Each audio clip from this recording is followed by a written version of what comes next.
La France peut-elle réinventer sa relation avec l'Afrique?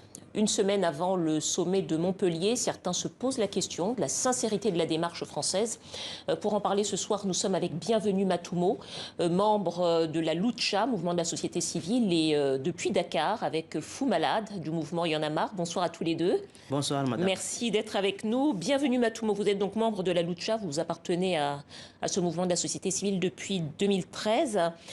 Ce sommet Afrique-France dont on parle et qui aura lieu à Montpellier la semaine prochaine est très loin des sommets traditionnels qu'on a l'habitude de voir avec tous les chefs d'État. Cette fois, ce n'est pas le cas.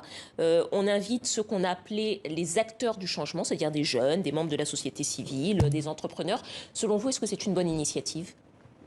Alors, selon moi, je pense que c'est une bonne initiative que la France décide de tirer les leçons de son échec sur son partenariat avec le chef d'État africain et que résolument la France veut voir un autre regard avec les acteurs du changement du continent.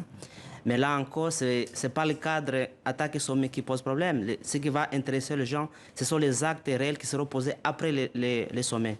Et donc, je pense qu'une fois de plus, la France veut réinventer sa relation. Et on a vu le discours du président Macron l'afficher clairement depuis des jours. Mais ce qui est intéressant, c'est comment est-ce qu'on implique localement les acteurs qui font le changement, mais aussi comment est-ce que les gouvernements africains sont amenés dans la dynamique, parce que c'est ces gouvernements-là qui prennent des décisions, qui prennent des politiques publiques pour ouvrir les espaces à d'autres acteurs qui sont en train d'émerger. Alors sur le comment, on va en parler, mais je me tourne tout de suite vers Fou Malade qui est avec nous depuis Dakar. Vous êtes activiste au mouvement Y en a marre. Vous avez beaucoup contribué au départ du président Abdoulaye Wade, on s'en souvient. L'objectif de ce sommet, donc on l'a dit, c'est de réinventer cette relation avec la France. Selon vous, qu'est-ce qu'il y aurait à changer entre la France et le continent ? Ce qu'il faudrait changer entre la France et le continent, c'est le rapport que la France a avec le continent. C'est un rapport de respect. C'est un rapport de respect en termes des règles de la coopération.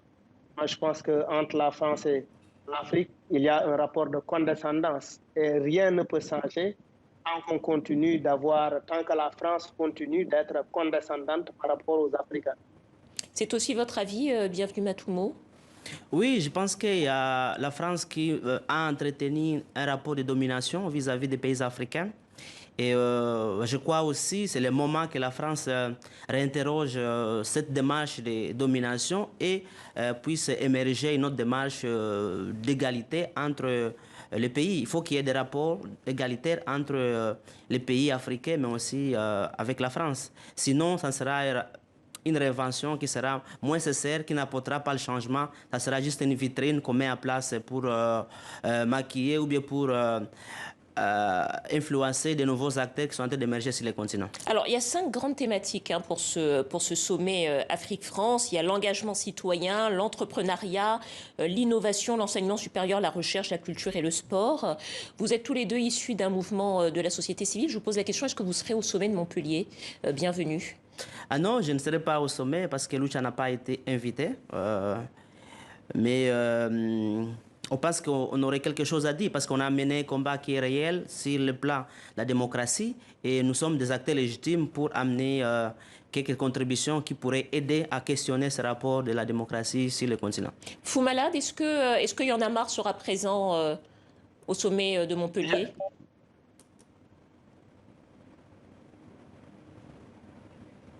Ah, nous ne sommes plus, on a perdu la liaison avec Fou Malade à Dakar. Je me retourne vers vous.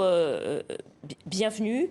Vous n'avez pas été invité au sommet de Montpellier, nous dites-vous. Vous auriez aimé faire passer un message, lequel ? C'est montrer qu'on ne peut pas continuer à soutenir les dictateurs africains, au même moment afficher un discours de révention sur de révention avec les Africains, les jeunes Africains qui sont en train d'émerger, alors que ces jeunes se sont bâtis contre les dictateurs africains. Et on a vu, par exemple, la France soutenir ouvertement des coups d'État en Afrique, alors que les jeunes ont protesté contre ces coups d'État-là.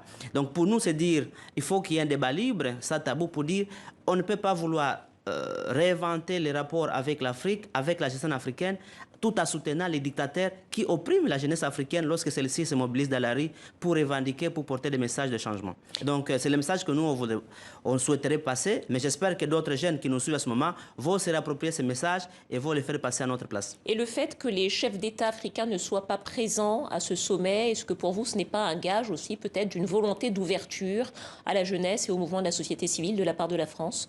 Mais cette ouverture s'impose. La France n'a pas le choix. Il faut coopérer avec les nouveaux acteurs qui émergent.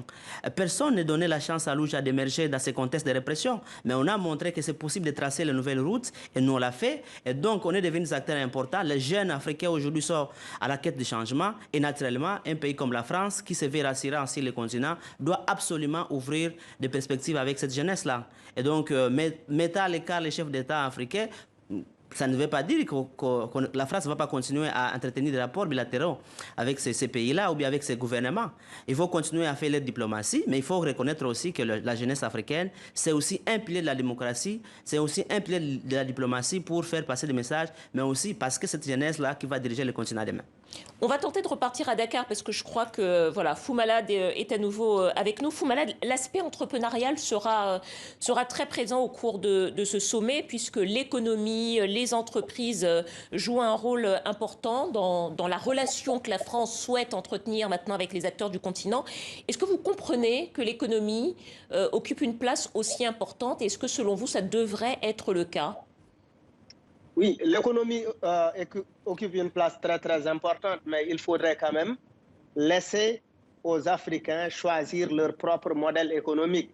Que ce ne soit pas des modèles économiques importés qui ne répondent pas et qui ne correspondent pas à nos réalités socio-culturelles. Donc, moi je pense qu'en termes de développement, il faut aussi qu'on accepte, qu'on respecte effectivement ce que les gens ont comme compétences au niveau de leur propre pays et laisser les Africains penser par eux-mêmes, développer par eux-mêmes, penser leur propre développement. Par exemple, on nous impose, l'école nous a été imposée, beaucoup de choses ont été imposées aux Africains et toutes ces choses qui ont été imposées aux Africains ne correspondent pas au contexte culturel africain. On est obligé de temps en temps de tropicaliser et finalement, ça nous ramène toujours au point zéro. Donc, en fait, moi, je pense qu'il faut établir une coopération respectueuse, effectivement, de ce qui fonde les réalités de ce qui fonde les réalités du continent. Et c'est en ces termes, effectivement, que nous arriverons à l'émancipation, à l'essor économique, social de nos pays. Merci beaucoup Fou Malade. Je crois que ce sera le mot de la fin qu'on a laissé bienvenue Matoumo à notre invité depuis Dakar. Merci beaucoup, bienvenue Matoumo, membre de la Lucha Fou Malade du mouvement Y en a marre à Dakar. Merci à tous les deux d'avoir répondu aux questions du Journal Afrique. Merci.